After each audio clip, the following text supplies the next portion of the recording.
Bapak Ibu Saudara, saya berdoa waktu saya belum terjun ke laut, saya berdoa. Saya bilang, Tuhan, tidak ada pilihan lain kecuali saya harus turun ke laut. Tuhan tahu saya tidak tahu berenang.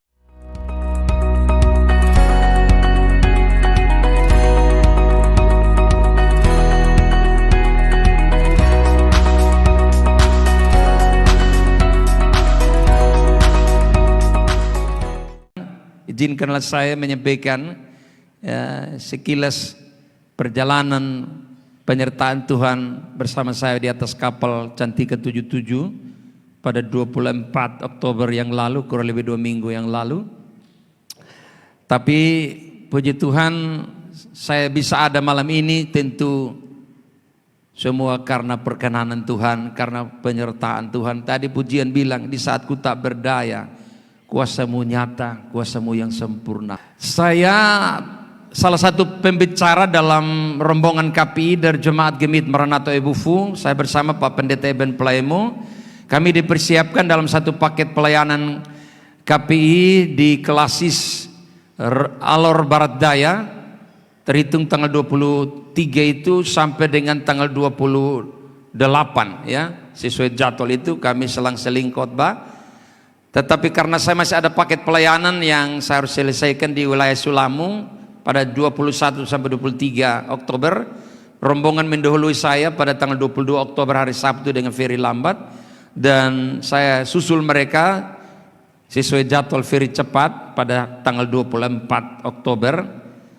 Dan puji Tuhan, pagi itu 24 Oktober saya kemas-kemas barang bawaan saya untuk saya berangkat. Sekitar kurang lebih jam 10, setengah 10 lewat saya keluar dari rumah, dan jam 10 lewat ya, perjalanan setengah jam lebih, saya sampai di Pelabuhan Tonong. Kami antri untuk beli tiket. Saya termasuk salah satu penumpang yang terlambat naik kapal. Hampir sebagian besar penumpang sudah di atas kapal pagi itu, dan tinggal kami mungkin belasan orang yang terlambat. Dan tiket yang kami dapat itu adalah tiket-tiket sisa semua ya. Orang sudah pada beli tiket-tiket yang dapat di dek yang enak semua, dek VIP, dek D, dek C dan lain sebagainya. Dek B yang saya dapat itu tiket dek A paling dasar ya, paling dasar. Dan saya tidak tahu Tuhan memang persiapkan saya tiket itu karena memang ada maksud Tuhan di balik itu, saudara. Di satu sisi saya merasa seolah-olah tidak terima karena dapat tiket sisa, dapat di dek yang paling dasar. Tetapi saya syukurilah, yang penting sudah bisa dapat kapal untuk berangkat supaya pelayanan bisa jalan. Akhirnya saya menuju kapal, saya telah beli tiket. Petugas bilang cepat-cepat, kapal sedikit lagi diberangkatkan ya. Dan memang tepat jam 11 kapal bertolak. Saya sampai di atas baru duduk tidak lama, kapal langsung bertolak ya, keluar dari pelabuhan. Sehingga sekitar jam 11 lewat 5 saya kasih naik status menuju Alor Barat Daya. Tuhan sertai saya dalam pelayaran ini ya. Setelah itu kurang lebih 5 menit kemudian, jam 11 lewat 10, pemeriksaan tiket. Lalu setelah pemeriksaan tiket saya akhirnya merasa kantuk, saya tertidur karena kecapean kelelahan dengan pelayanan. Dengan perhitungan saya bangun tidur baru makan siang ya. Kurang lebih setengah 12 saya tertidur, lalu 1 jam kemudian kurang lebih hampir setengah 1 saya terbangun. Ketika saya terbangun, saya masih sempat lihat HP saya, ada berapa teman yang like, komen tentang status yang saya muat. Lalu mungkin kurang lebih 5 menit kemudian asap mulai masuk di ruangan di mana saya ada. Lalu orang berteriak-teriak, kapal terbakar, kapal terbakar. Dan awalnya saya tidak terlalu respon karena bagi saya pasti ada penanganan dari pihak ABK, pihak kapal pasti menangani dan tidak berakibat fatal lah begitu. Tapi makin lama asapnya makin menguasai ruangan itu, bahkan bukan hanya asap putih. Tidak lama kemudian asap hitam mulai menyusul asap putih. Dan kalau asap hitam berarti apinya makin membesar itu ya. Lalu akhirnya saya tidak ada pilihan lain kecuali saya langsung bangun. Saya kasih tinggal tas besar yang saya bawa tas kecil saja. Di situ ada Alkitab dan juga ya barang-barang bawaan kecil yang lain. Lalu saya menuju ke moncong kapal terdepan. Saya keluar itu Kami tidak terlalu berdesak-desakan karena kami hanya sekitar 20-an orang, tidak terlalu banyak. Kami pintunya juga cukup lebar, tidak seperti pintu-pintu dek yang bagian atas itu sempit, kurang lebih setengah meter dan sulit orang keluar, ya. Tapi di dek di mana saya ada pintunya lebar, saya keluar, kami tidak berdesak-desakan. Waktu kami keluar, baju pelampung sudah dibuang banyak-banyak, tinggal pilih, ya. Dan awalnya saya tidak terlalu semangat pilih baju pelampung karena bagi saya sesuai apa yang dikatakan Pak Gembala dalam khotbah berapa hari yang lalu, Pak Gembala juga tidak yakin kalau saya tahu berenang, gitu. Dan bagi saya tidak terlalu semangat ambil baju pelampung karena pakai dan tidak pakai baju pelampung pun sudah jatah saya turun, ya. Sudah pasti saya turun minum air laut dan selesai, ya. Awalnya saya tidak terlalu semangat ambil baju pelampung, tapi karena terus, ya, dihimbau dari pihak kapal, ya, untuk pakai, ya, akhirnya saya juga ikutan pakai. Dan sebelum saya pakai baju pelampung, saya sempat telepon istri saya bilang, "Mak, berdoa dukung saya karena kapal yang saya tumpangi sementara terbakar." Dan istri sempat bilang telepon berapa teman hamba Tuhan, saya bilang saya tidak bisa telepon, tidak ada waktu untuk telepon orang lain, biarkan mama saya telepon di situ, saya siap untuk, ya, bagaimana untuk menghadapi ini situasi yang genting. Saya kasih masih HP saya isi dalam tas kecil, lalu dompet yang di saku celana saya bagian belakang saya ambil, saya isi juga di tas kecil. Saya tidak terpikir untuk buang-buang ini tas besar, tas kecil ke laut, karena bagi saya saat itu pilihan adalah menyelamatkan nyawa, ya. Barang-barang saya tidak peduli lagi. Saya simpan ini tas-tas yang saya bawa, lalu mohon maaf saya mulai sebelum itu saya pakai baju pelampung tapi tidak terlalu mengerti. Saya minta ada om satu di sebelah saya minta tolong kasih pakai sama saya. Lalu setelah itu mohon maaf saya buka celana luar yang saya pakai, celana jeans yang saya pakai, lalu tinggal pakaian dalam dengan perhitungan ketika masuk ke laut celana jeans ini tidak membuat saya untuk berat, ya, ketika saya bergerak untuk ada di dalam laut. Saudara, setelah saya buka celana luar saya berdoa dengan Tuhan. Tuhan, kondisi darurat sekarang, tidak ada pilihan lain, bertahan di kapal pun bahaya, ya, api sudah makin membesar. Dan syukur mungkin Bapak Ibu lihat di postingan itu ada video sementara kapal terbakar tapi kapalnya lari ngebut, lari kencang, karena itu dia lagi balik haluan, tidak lagi menghadap ke Selat Ombait, tapi dia langsung cikar kanan itu dia langsung menuju ke arah pantai Negeliu dengan perhitungan supaya kami diamankan di lautan yang tidak terlalu bergelombang tinggi. Dan itu luar biasa Tuhan kasih hikmat nakoda. Lalu akhirnya kami, ya, menuju ke arah pantai Negeliu, meskipun tidak sampai di pantai, mungkin sekitar 2 kilo atau hampir 3 kilo dari TKP di mana kami ada di situ ke pinggir pantai Negeliu. Ya, tapi itu kami cukup bersyukur karena kami diamankan di lautan yang tidak terlalu bergelombang, ya. Dan kapal itu akhirnya mesinnya mati sendiri, baleng-balengnya terhenti sendiri karena sudah makin besar api. Saya pastikan bahwa kapal itu sudah tidak lagi mesinnya hidup, baru saya siap untuk terjun ke laut. Bapak Ibu Saudara, saya berdoa waktu saya belum terjun ke laut, saya berdoa, saya bilang, Tuhan, tidak ada pilihan lain kecuali saya harus turun ke laut. Tuhan tahu saya tidak tahu berenang. Yang kedua, Tuhan tahu istri dan anak-anak saya lagi butuh saya. Anak-anak saya masih kecil, masih sekolah, mereka butuh saya. Tuhan tahu ada persekutuan doa Golgota di rumah saya pimpin. Jemaat Tuhan membutuhkan saya. Tuhan tahu ada jadwal pelayanan sekian banyak yang tunggu saya di depan. Bahkan jemaat lagi di alor tunggu saya. Setelah itu saya bilang, Tuhan, kuatkan saya. Kalau memang hari ini apa yang terbaik menurut Tuhan terjadilah. Kuatkan saya untuk saya turun ke laut. Saya tidak amin, tidak buka mata. Setelah saya minta Tuhan kuatkan saya untuk turun laut, lalu saya, kalau orang mengerti berenang itu, cara turun laut itu dia harus buang tangan begini, tapi saya turun laut itu saya turun begini saja, ya. Saudara, waktu saya cerita istri bilang begini, bodoh sekali orang kalau turun laut itu buang begini supaya tidak tanah masuk ke dalam laut tapi tetap terapung. Karena Bapak lompat seperti lompat dari tempat tidur turun lantai, ya tikam masuk. Dan memang betul, saya tikam turun masuk dalam itu. Saya masuk dalam, saya tahan napas, saya tutup mata saya, apa yang terjadi terjadilah sudah, gitu. Tapi herannya saudara, saya turun lumayan agak lama, berapa menit kemudian saya mengapung kembali, ternyata tali baju pelampung di pinggang saya itu sudah tidak berfungsi, sudah terlepas, entah putus atau terlepas, tapi memang dia tidak melekati pinggang saya, hanya cuman tali di bagian leher. Ya. Saudara tahu ini hal yang tidak masuk akal. Tidak masuk akalnya begini, kalau memang ikatan di pinggang tidak terikat lagi, maka sudah pasti tinggal di leher, maka baju pelampung itu akan lebih dulu naik ke atas, saya akan tergantung seperti apalah begitu ya, orang gantung diri begitu ya. Dan itu kemungkinan fatal bagi saya kalau tali cekik leher saya, tali baju pelampung cekik leher saya itu kemungkinannya fatal. Tapi herannya baju pelampung tidak mengapung dahulu, tapi sama-sama dengan saya tetap melekati dada saya ya, dibantu untuk mengapung kembali. Beri kemuliaan bagi Tuhan. Itu mujizat yang pertama. Mujizat pertama, saya tikam turun tapi bisa mengapung meskipun ikatan di bagian pinggang terlepas, tapi baju ini ada di dada saya membantu untuk mengapung. Setelah saya mengapung, Bapak Mama, saya mulai tarik napas, lalu saya lihat kiri kanan saya, ternyata jarak dari saya itu mengapung itu sekitar kurang lebih 15 meter, atau mungkin dari podium ini ke arah Bapak Mama yang duduk di depan, kurang lebih, atau mungkin lebih sedikit ke bangku sebelah sana ya. Saudara, kurang lebih 15 meter ya. Nah, kurang lebih 15 meter ini, saudara, bukan jalan di darat supaya kita langsung bangun jalan begini. Ini air laut dalam ini, lagi ada ombak ini. Harus berupaya untuk berenang menuju ke kurang lebih 15 meter, ada pelampung kapal yang karet besar itu, orang semua lagi kerumun di situ, ada yang duduk, ada yang bergelantungan di situ. Saya harus berjuang ke sana.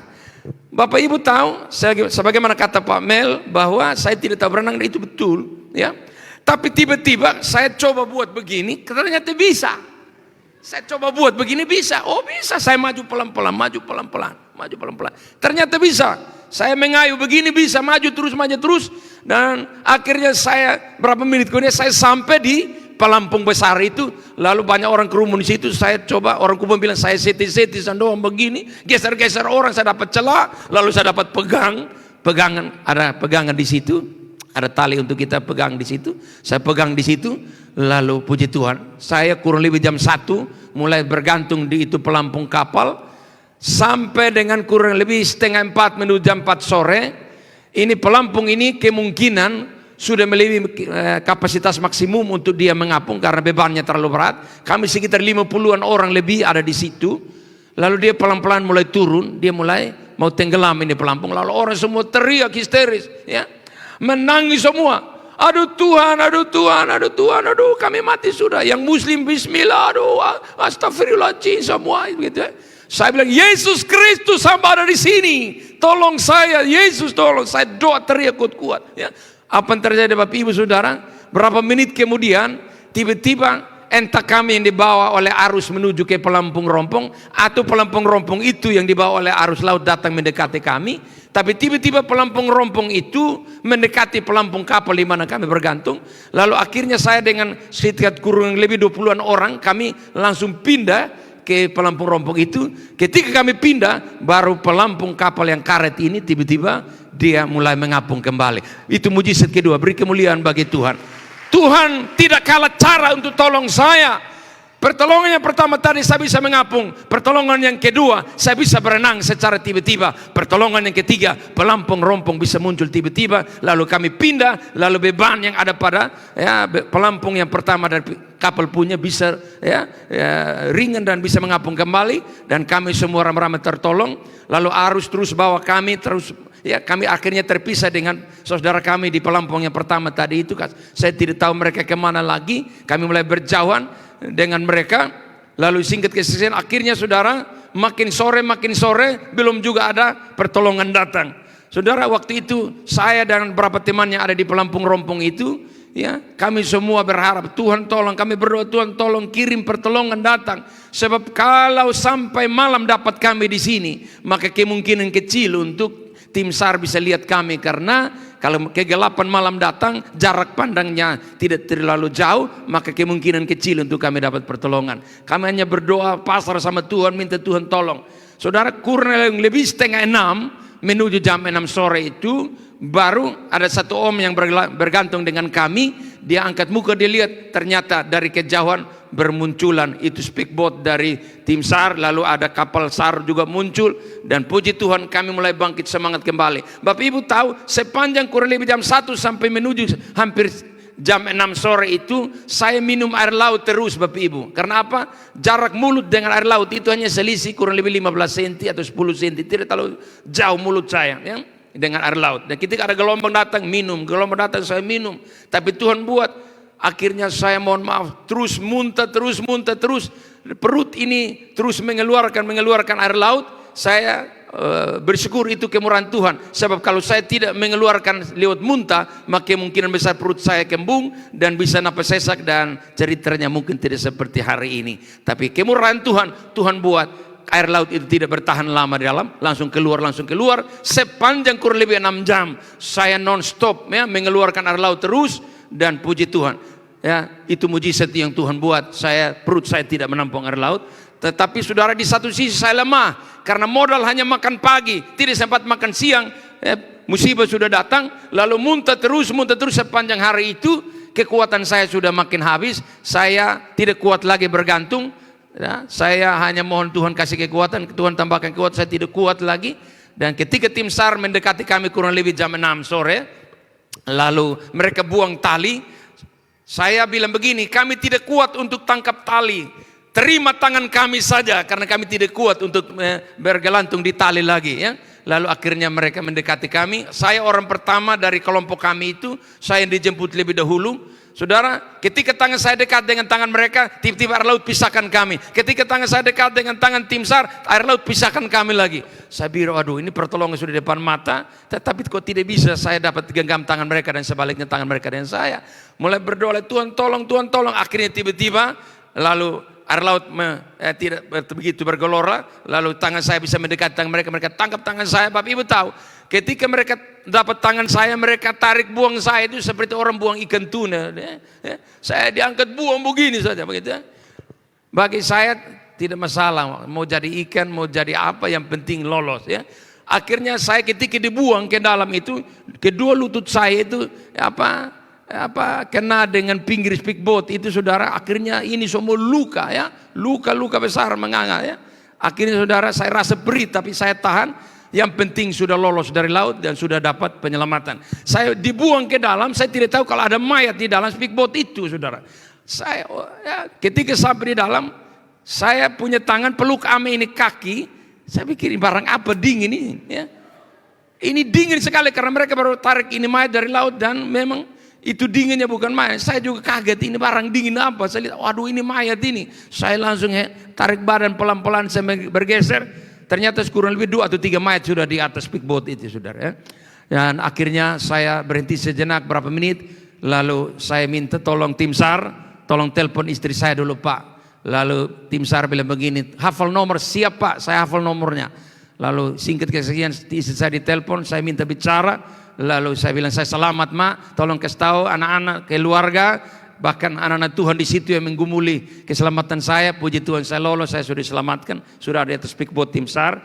Dan akhirnya puji Tuhan, singkat kesaksian, tutup HP. Lalu berapa saat kemudian, kurang lebih setengah jam kemudian, kami diantar menuju ke kapal Basarnas, dan masih lagi pencarian berapa saudara kami yang lain. Dan sekitar kurang lebih jam 9 malam kami keluar dari pantai Nekliu menuju ke Pelabuhan Tano, sehingga kurang lebih jam 12 malam kami ada di Pelabuhan Tano. Ada pihak pemerintah daerah dan lain sebagainya membantu kami dengan ambulans. Saudara tahu di postingan mungkin ada yang lihat itu, saya ada pakai baju polisi, ya. Itu ada kisahnya. Ketika saya di atas kapal tim SAR itu, ada polisi satu datang, dia bilang begini, Pak, kasihan Pak, kedinginan, bisa pakai baju saya? Oh bisa, kalau Pak mau kasih, saya terlalu bersyukur. Lalu baju saya yang basah saya buka, lalu dia buka di baju kaos polisi itu, ya, lalu saya dikasih untuk pakai. Setelah dia bilang begini, Pak, pakai celana pendek saya. Oh kalau Pak mau kasih, saya terlalu bersyukur, saya siap. Lalu dia kasih celana pendeknya, saya pakai. Lalu akhirnya saya kelihatannya seperti anggota polisi juga, ya. Di atas kapal Sari. Lalu ada anggota polisi yang lain, mungkin tidak tahu, mereka pikir saya juga anggota, lalu datang mereka begitu perhatian sama saya, urus kasih saya air panas, saya dikasih minum, dikasih kain panas, gitu. Beri kemuliaan bagi itu, mujizat yang berikut lagi ya. Tuhan tahu saya juga prajurit kerajaan Allah, begitu ya. Alkitab berkata dalam Mazmur, mereka yang melayani Tuhan adalah mereka rombongan prajurit Kristus ya. Mereka adalah pahlawan-pahlawan Kristus, dan itu saya alami. Saya diurus luar biasa ya. Dan lebih luar biasa lagi ketika turun di Pelabuhan Tono, semua ambulans dipersiapkan dengan rumah sakit tujuan, rumah sakit umum, rumah sakit kota ya. Ternyata saudara, awalnya saya tahu saya dibawa ke rumah sakit kota sesuai informasi dari tim SAR. Ketika saya di atas, saya disuruh duduk di depan.